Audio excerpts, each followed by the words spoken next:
এই জন্য বাংলাদেশে যখন প্রথমে টয়লেট এসেছিল, বাংলাদেশের মানুষ অনেকে ওয়াশরুমে যেত না, বাইরে ওয়াশরুম করতো। এটাতে অভ্যস্ত করানোর জন্য প্রথমে যখন এনজিও গুলো ওয়াশরুম নিয়ে আসে, এটাতে অনেক এডুকেশন করতে হচ্ছে তাদেরকে। তো যারা এই ধরনের চান্দাবাজি সন্ত্রাসী 2 নাম্বারই করে, তাদের হলো ওই ওয়াশরুমের অবস্থা। এদেরকে এডুকেট করতে হবে আমাদেরকে, যাতে এরা ভালোভাবে ওয়াশরুমে যায়।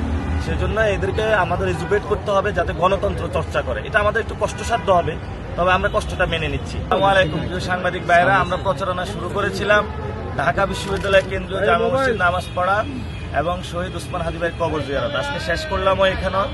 আমরা মনে করি যে আমাদের এটা সৌভাগ্যের বিষয়, যেভাবে শুরু করতে পেরেছি সেভাবে শেষ করতে পেরেছি। এবং আমরা বিভিন্ন জায়গায় গিয়েছি, পিজি হসপিটালে গিয়েছি, ওনাদের অনেকগুলো সমস্যা পেয়েছি, ওনাদের হোস্টেল নাই। ঢাকা ভার্সিটি গিয়েছি, অনেক সমস্যা পেয়েছি, বিভিন্ন জায়গায় অনেক সমস্যা পেয়েছি। ইনশাল্লাহ আমাদের এখন হলো সমস্যা সমাধানের চেষ্টা করতে হবে এবং সমস্যা সমাধানের পালা।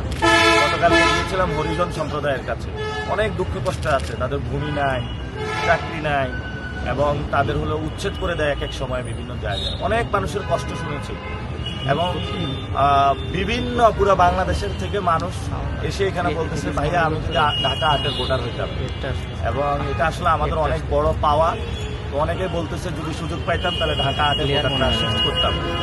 এবং যারা ঢাকা 8-এর ভোটার না পুরো বাংলাদেশে আমাদেরকে এই কয়েকদিন দেখেছেন, আপনারা আমাদেরকে দোয়া করবেন এবং হয়তো ভোট দিতে পারবেন না, দোয়া করবেন আমাদেরকে। এবং যারা ফ্রেন্ড সার্কেল ঢাকা 8-এ আছে, ফ্যামিলি আছে, আত্মীয় স্বজন আছে, তাদেরকে বলবেন ভোট কেন্দ্রে যাওয়ার জন্য, ভোটটা দেওয়ার জন্য।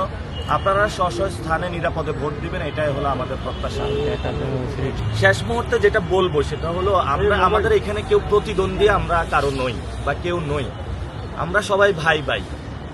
তবে শর্ত একটাই, সন্ত্রাস, চাঁদাবাজি এবং দখলমুক্ত যারা আছে তারাই আমাদের ভাই। বাকিদেরকে আমাদের সংশোধন করতে হবে এবং পুনর্বাসন করতে হবে। সেটা একটা কষ্টসাধ্য প্রক্রিয়া, 50 বছরের প্র্যাকটিস তো সহজে হাল ছাড়া যায় না। এই জন্য বাংলাদেশে যখন প্রথমে টয়লেট এসেছিল, বাংলাদেশের মানুষ অনেকে ওয়াশরুমে যেত না, বাইরে ওয়াশরুম করতো। এটাতে অভ্যস্ত করানোর জন্য প্রথমে যখন এনজিও গুলো ওয়াশরুম নিয়ে আসে, এটাতে অনেক এডুকেশন করতে হচ্ছে তাদেরকে।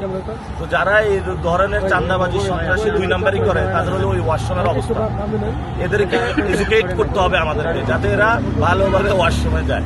সেজন্য এদেরকে আমাদের এডুকেট করতে হবে যাতে গণতন্ত্র চর্চা করে। এটা আমাদের একটু কষ্টসাধ্য হবে, তবে আমরা কষ্টটা মেনে নিচ্ছি।